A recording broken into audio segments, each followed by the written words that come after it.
This has been one of the messiest weeks in gaming in recent history. Sony's getting sued on 3 continents. PlayStation basically vanished from social media.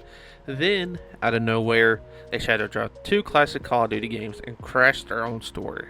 Xbox just laid off thousands of people, and somehow, in the middle of all that, we still got a new PlayStation Plus lineup and the first ever mainline Halo game on a PlayStation console. What's going on, everyone?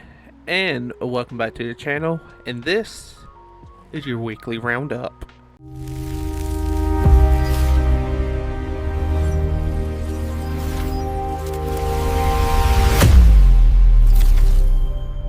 Let's start with the legal drama, because Sony is now fighting this battle on 3 separate fronts. In the Netherlands, a consumer foundation called Stichting Massachusetts and Consument filed a class action seeking over 400 million euros on behalf of roughly 1.7 million Dutch PlayStation users. The first hearing happened at the District Court of Meeden, Netherlands on June 29th. The claim leans on EU competition law, arguing Sony's closed platform structure blocks competitors and lets Sony set whatever prices it wants, since there's no alternative digital storefront on PlayStation. In the UK, this is the big one. A case nicknamed PlayStation You Owe Us, representing about 12 million consumers seeking close to £2 billion in damages. The trial actually already happened, running from March through May, and it's now sitting with the Competition Appeal Tribunal awaiting judgment, which could take months. The court argument: Sony's 30% commission on every store purchase gets passed straight to consumers, and because Sony won't allow competing storefronts on its platform, players have zero ability to shop around. And in the US, Sony already settled a similar case out of California for about $7.8 million. A number of critics have called way too small given the scale of the allegations.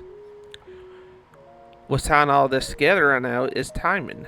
Just as these cases are heating up, Sony dropped a bombshell announcement that's now being used as first evidence in the Dutch case, which brings us to our next story.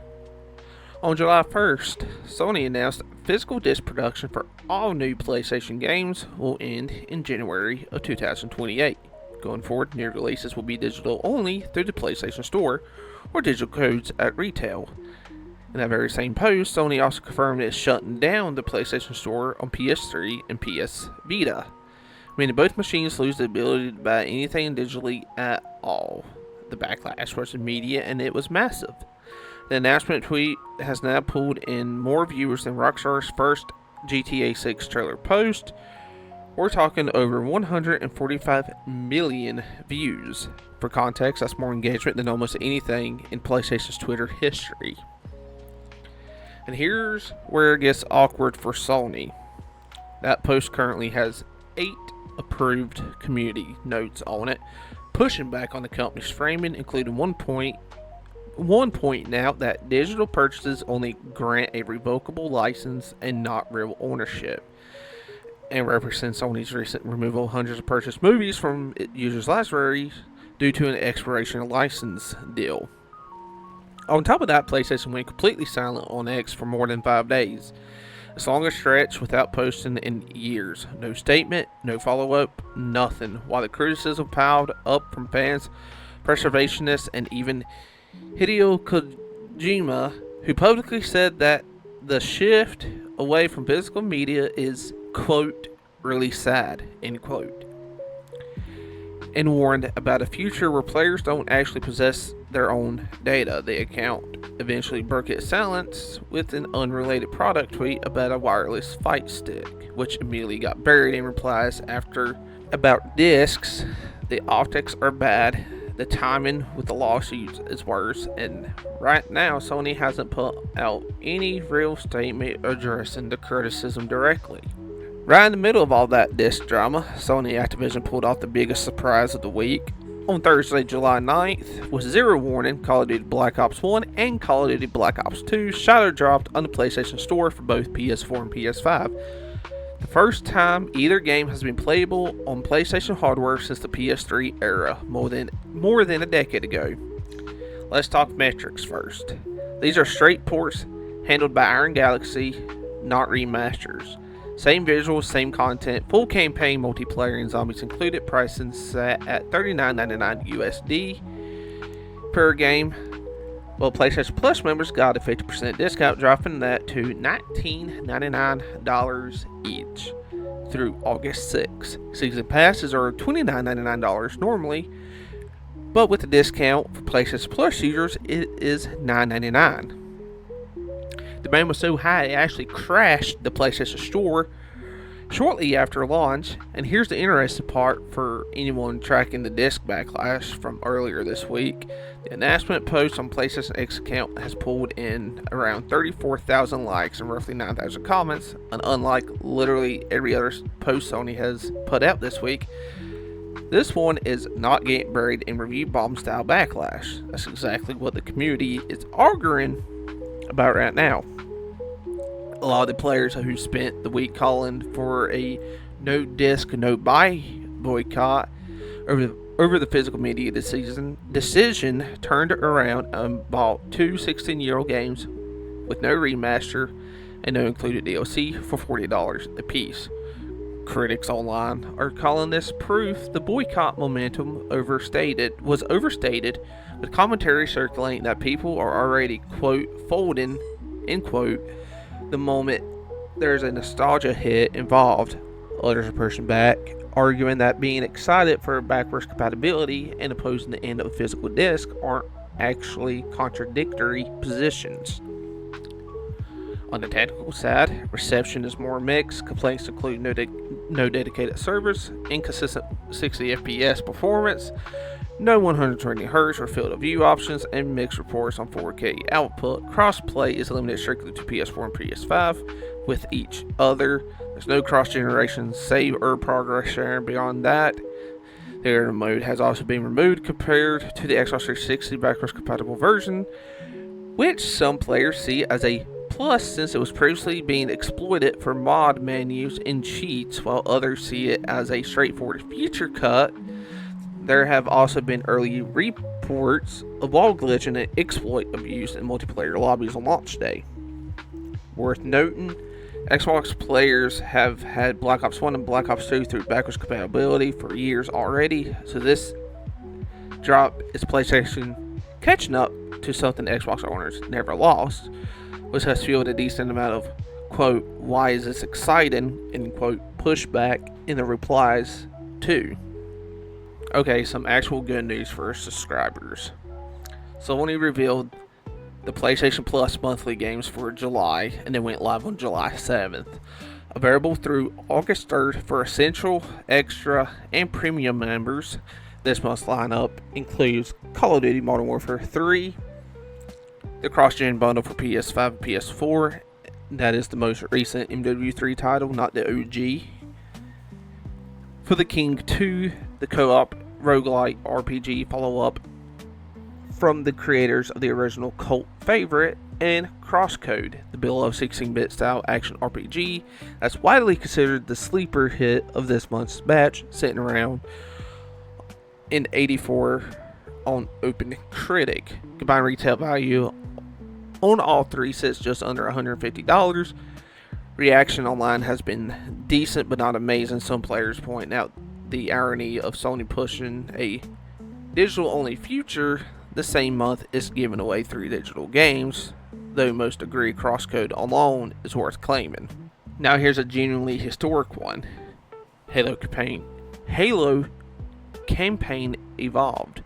The full ground-up remake of the original Halo Combat Evolved campaign launches on July 28th with early access starting July 23rd for anyone who pre-ordered the premium or collector's edition. And the first time in the franchise's 25-year history, this is landed on PlayStation 5 alongside Xbox Series X and Xbox Series S and PC.